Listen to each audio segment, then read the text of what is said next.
Boss cut my $30,000 paycheck and said, "You're overpaid anyway." I exposed his $100,000 embezzlement. His reaction? Pure panic. So I'd been working at this mid-sized company based in Dallas, Texas, for over 5 years. The pay was solid, the job was stable, and I generally liked my coworkers. Things weren't perfect, no job is, but it paid well enough to keep me there. My role wasn't anything glamorous, but I handled a lot of the financial data processing, budget tracking, and inventory costs. Basically, I was the go-to person for anything involving the company's money flow. Pretty important, right? Well, my boss, who I'll call Rick, didn't seem to think so. Rick was, let's say, something else. He strutted around in designer suits, always boasting about how he'd grown the business and how lucky we were to work under him.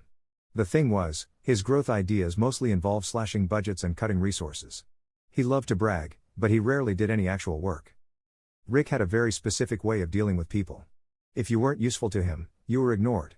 If you made a mistake, he'd publicly tear you down in meetings. He treated people like tools, nothing more.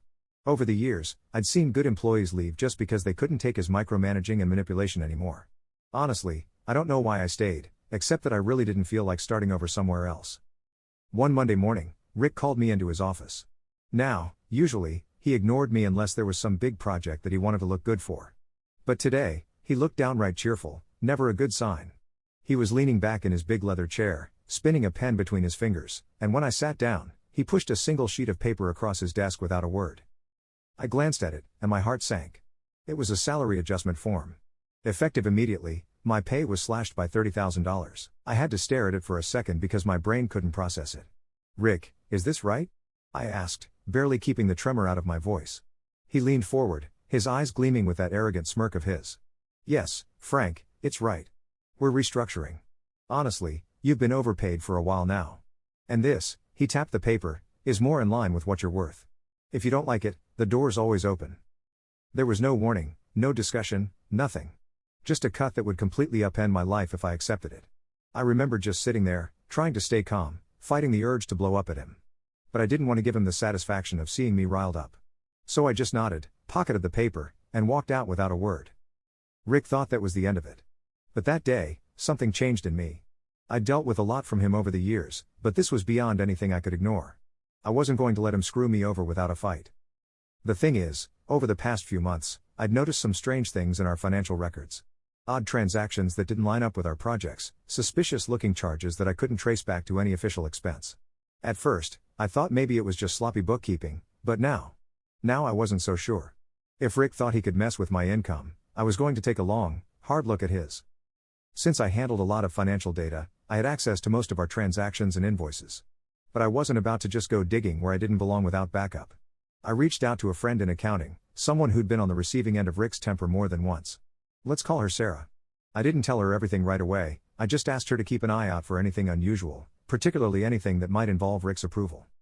Within a week, Sarah had flagged a series of transfers that didn't make sense. Big, lump sum payments disguised as vendor expenses but with no vendors to match them. From what she could see, these payments had been funneled to an external account that didn't belong to any of our official suppliers. And guess who had signed off on every single one? Yep, Rick.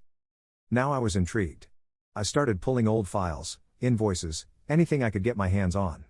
The more I looked, the clearer it became. Rick had been siphoning off funds for months.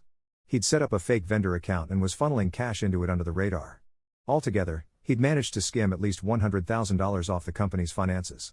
All while sitting there in his designer suit, acting like the big man in charge. I kept everything quiet for a while, gathering every scrap of evidence. I downloaded copies of invoices, printed transaction records, and made sure I had backup files stored in case anything disappeared. I wanted to be absolutely certain that when I went to upper management, they wouldn't have a single reason to doubt me. Now, Rick was pretty good at covering his tracks. He made the payments look like legitimate business expenses, spread out over different accounts. But his arrogance got the better of him.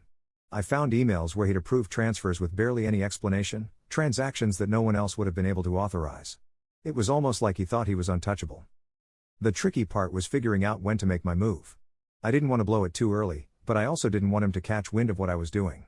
So I kept quiet, taking the pay cut and acting like nothing had changed. I'd see him in the office, grinning like he'd already won, and it took everything in me not to wipe that smug look off his face right then and there. But I knew it wasn't time. Not yet. After a few weeks, I had everything I needed: detailed records, proof of the fake vendor account, and even an email chain where Rick was approving expenses that didn't exist. All of it painted a pretty clear picture of what he'd been up to. I took the whole file and scheduled a meeting with the regional director, a no-nonsense woman named Susan who wasn't exactly Rick's biggest fan.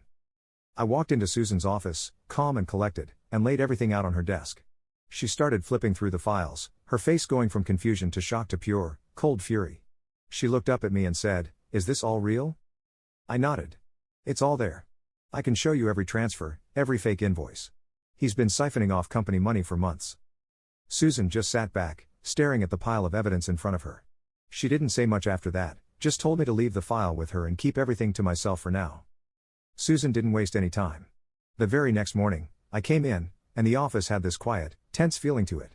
Rick wasn't at his desk, and people were whispering around the coffee machine, wondering where he was. I didn't say a word, just sat down and got to work, acting like it was just another normal day. But inside, I knew things were about to get interesting. About an hour later, I saw Rick storm into the building, looking like he hadn't slept. His face was pale, and he was sweating, practically dragging himself to Susan's office. I guess she'd called him in for a little chat first thing in the morning.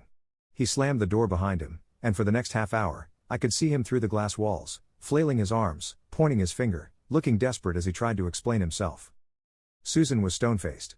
She just sat there, listening, barely reacting, arms crossed, nodding every once in a while. Then she pulled out the file I'd given her, slapped it down on the desk, and pointed at something inside.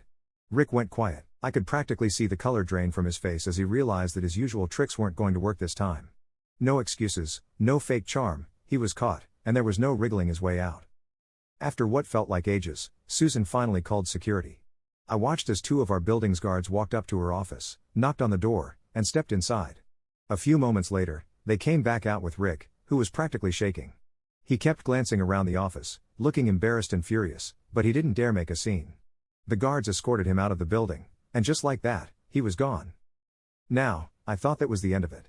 He was out, humiliated, and without a job. But Susan wasn't done. Later that day, she called me into her office again. I figured she just wanted to thank me or give me some kind of follow-up. But instead, she dropped another bombshell.